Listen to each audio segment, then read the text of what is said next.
le nya len ko yo re una ba ide chokere so in chul kuno wa ne men jong da we bata wen wong ne do ke te nya len da ke ko chu kwe ne ma ne bangit bigi blainom yena ka jong ne yer choke ka pel gu yin bangit bigi dur ka pel gu ko e twa yin ya ko badarem yena ka pel go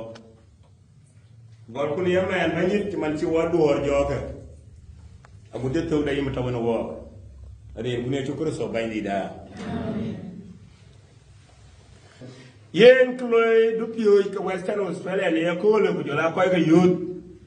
e ga chol promotion da ban yen wob no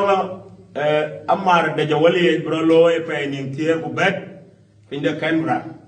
ke ne ga ci way bir ko way ko Western Australia du pio bu promotion deal bu loy ku bu ko le na ma bu ben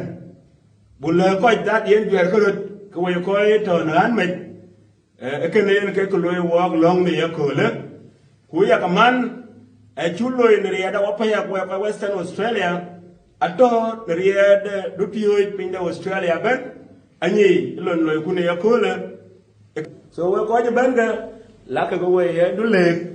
ne ya ba we tie ne rin ga wun ku wa ku jong di la je